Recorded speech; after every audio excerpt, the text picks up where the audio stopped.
Hello friends, आज हम करेंगे next question Tagore as a myth maker. तो लेट्स बिगिन।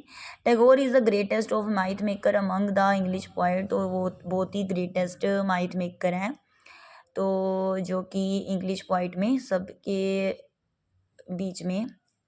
तो his philosophy of life and mysticism is expressed through a number of symbols taken from common place object of nature. उनकी जो life philosophy है ना, उनका जो दर्शन शास्त्र है ज़िंदगी का, और जो भेद वाला रहस्यमयी, वो एक्सप्रेस करती हैं बहुत सारे सिंबल्स के द्वारा, जो कि कहाँ से लिए गए हैं, जो कि कुदरत के जो आम जगह या सब ऑब्जेक्ट होते हैं वहाँ से लिए गए हैं, जैसे कि फ्लावर्स से, रिवर्स से, स्काई से, स्टार्स से, etcetera. His poetry has universal significance and his poetry is full of surprises and mystical. उनकी जो पोइट्री है वो मतलब ब्रह्मांड में बहुत महत्वपूर्ण स्थान रखती है, और उनकी जो पोइट्री है भरी हुई है हैरानी से और मिस्टिकल से। In his poetry object of nature are spoken as human. तो उनकी पोइट्री में जो ऑब्जेक्ट है ना कुदरत के, वो ऐसे बोलते हैं जैसे एक ह्यूमन बींग्स बोलते हैं, मनुष्य है वो, जैसे वो। His nature myths have childish simplicity and freshness. उनके जो नेचर है उनमें एक जो बचपन वाली साधारणता होती है ना, भोलापन होता है और फ्रेशनेस होती है, वो है। Tagore's nature myths myths are based upon his observation of the nature. तो टैगोर की जो नेचर मिथ है वो किससे हैं, जो उन्होंने ऑब्जर्व किया है नेचर से, वहाँ से हैं। In a well known lyric of Gitanjali morning is spoken of as a flower girl with a flower basket. तो वेल नोन जो उनका लिरिक है गीतांजलि का, जहाँ एक सुबह में मॉर्निंग मॉर्निंग कैसे बोलती है, जैसे एक फ्लावर गर्ल है, उसके हाथ में फ्लावर बास्केट है, ठीक है, in her hand, and the evening as a maiden with a pitcher of water on her head. और शाम के वक्त एक मैदान है जिसके हाथ में, जिसके सिर पर पानी का घड़ा है। In this way analogy he is found in nature for day to day activities of human life. तो जो जो हमारी रोज़ाना की लाइफ में एक्टिविटीज़ होती हैं उनकी, वो उन्होंने दिखाई गई है, उनमें समानता दिखाई गई है।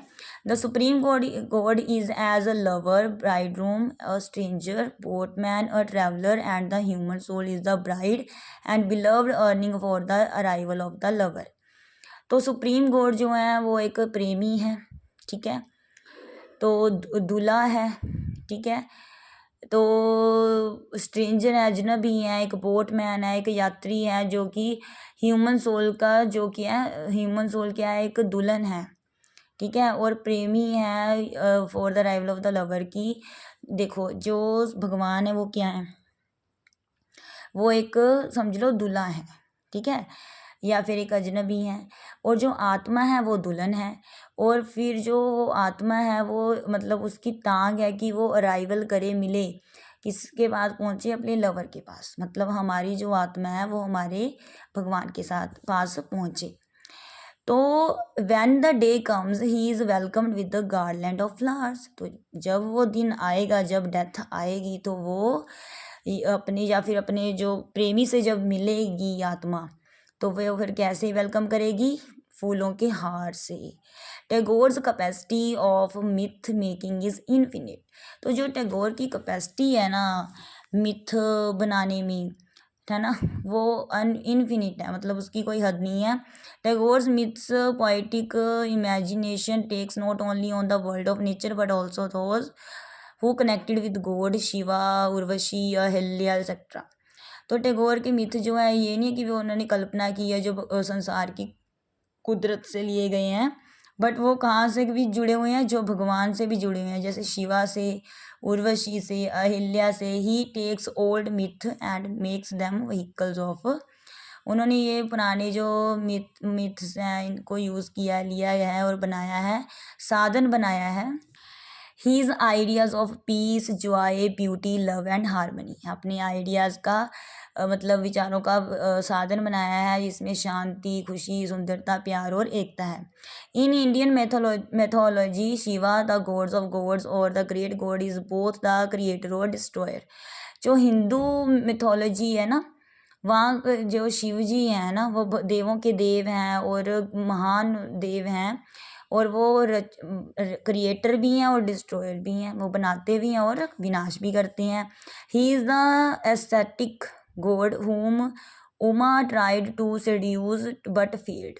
ठीक है, तो वो एक तपस्वी हैं, तपस्वी मतलब तपस्या करती है ना गॉड शिव भगवान शिव जी जो क्या करती हैं, तपस्या करती हैं, और जो उमा पार्वती को कहा गया है और उन्हें भरमाने की कोशिश करती है लेकिन फेल हो जाती है वो।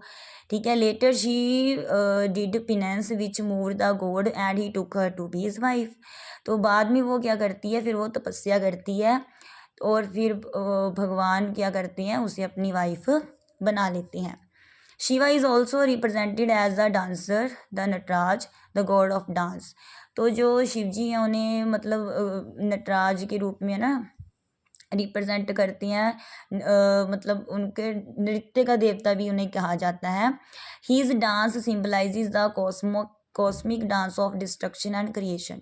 उनका जो ये नटराज वाला ना डांस है वो किसका सिम्बलाइज है डिस्ट्रक्शन का और क्रिएशन का, मतलब विनाश करना और बनाना। It symbolizes the rhythm of birth death and rebirth. ये सिम्बलाइज करता है जो रिदम है जन्म की, मौत की और दोबारा जो जन्म होता है उसका।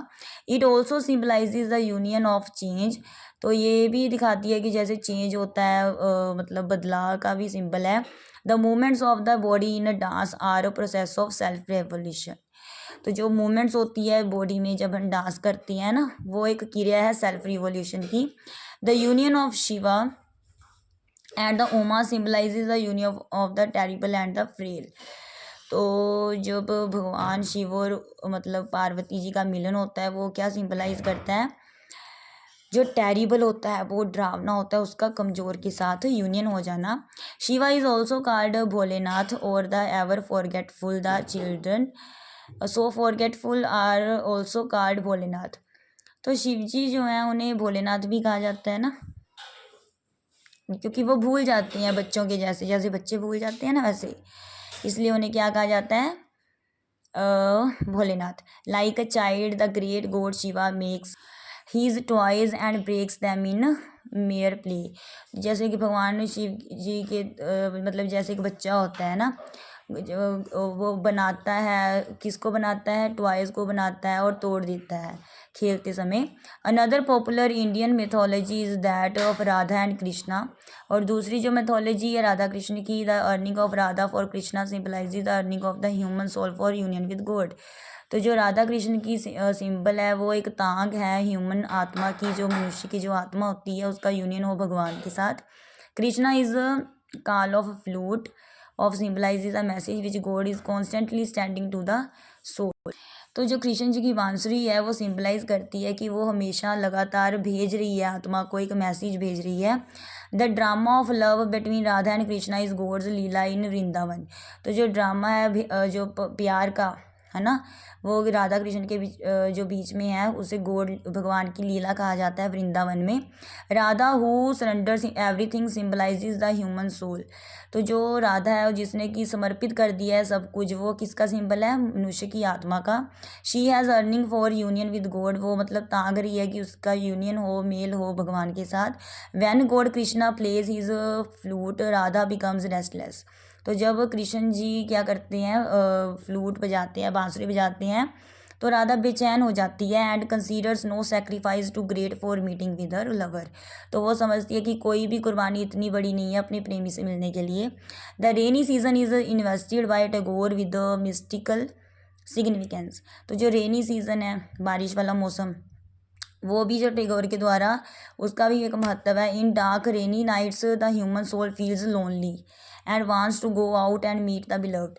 तो डार्क में क्या होता है, जो बारिश वाली रात में ना अंधेरा होता है, तो जो आत्मा होती है वो अकेला महसूस करती है और वो चाहती है कि वो अपने प्रेमी से मिले। So the clouds wander in search of their beloved. जो बादल हैं वो घूम सर्च में, अपने प्रेमी की सर्च में इधर उधर भटक रहे हैं। And the stars also suffer from the pain of separation. और जो तारे हैं वो भी मतलब जो बिछोड़ा होता है ना, विरह की दर्द में सफ़र कर रहे हैं। ठीक है, Tagore uses a myth of Ahalya also, Ahalya का भी मिथ यूज़ किया है टैगोर ने। Ahalya the devoted wife in Indian mythology, जो एक बहुत ही डिवोटेड वाइफ थी इंडियन मैथोलॉजी में, who was transformed by the curse of her husband into a stone, जिसे एक शराब के द्वारा, मतलब एक शराब के कारण उनके जो हस्बैंड थे उन्होंने उन्हें शराब दिया था, ठीक है, जिसके कारण क्या हुआ था, वो पत्थर बन गई थी। But was to be brought back to live by the touch of lord Rama's feet, ठीक है, लेकिन वो वापस फिर ठीक हो गई थी, उन्हें फिर जीवन मिल गया था किसके टच से, जो भगवान राम थे ना उनके पैरों के स्पर्श से। Symbolizes the purity of the soul and its regeneration is brought through suffering and penance. तो वो एक सिंबल है कि शुद्धता का, आत्मा की शुद्धता का, और रीजनरेशन हो जाता है, मतलब हम दोबारा जब हम दुख सहते हैं, तपस्या करते हैं, तो हम दोबारा अपनी लाइफ को पा सकते हैं। Tagore has made use of Urvashi myth, Urvashi की जो मिथ है उसको भी यूज़ किया है। Urvashi the fairest of human women, जो कि बहुत ही मतलब ज़्यादा गोरी थी ना वुमन में, came out of the sea, समुंदर से आई थी, when it was churned by the gods, जब मंथन हुआ था ना, समुद्र मंथन हुआ था, तो वो समुंदर से आई थी, प्रकट हुई थी। She was taken to heaven by Indira, तो उन्हें इंदिरा के द्वारा कहाँ ले जाया गया, स्वर्ग में ले जाया गया। Made dancer to the god, तो उन्हें देवताओं की क्या बना दिया गया, डांसर बना दिया गया। She symbolizes the dancer who scatters beauties of nature as she dances, तो वो एक सिंबल है डांसर का, जो कि ब्यूटी को, सुंदरता को फैलाती है जब वो डांस करती है, ठीक है। Urvashi symbolizes the yearning in the soul of man for beauty, तो उर्वशी यहाँ सिम्बलाइज करती है जो आत्मा की तांग होती है ना, मतलब आदमी की जो आत्मा की तांग होती है सुंदरता के लिए। She symbolizes the spirit of freedom and joy which are the ways of heavens, तो सिम्बलाइज करती है जो स्पिरिट होती है आज़ादी की, खुशी की, जिसके द्वारा जो कि रास्ता है स्वर्ग का। So Tagore has made use of various myths from nature, legendary characters, love etcetera, ठीक है। तो टैगोर ने बहुत सारे यूज़ किए हैं मिथ को, देखो राधा कृष्ण आ गए, शिव जी आ गए, है ना, उर्वशी आ गई, अहिल्या आ गए, ये सभी जो हैं इनको यूज़ किया है मिथ में, ठीक है। नेचर से भी लिया गया और जो लेजेंडरी करेक्टर हैं वहाँ से भी, और प्यार से। For his thoughts expressed in Gitanjali, ये सब उन्होंने क्यों किया है, अपने विचारों को एक्सप्रेस करने के लिए गीतांजलि में। तो ये आंसर पूरा कंप्लीट हो गया है। थैंक्स।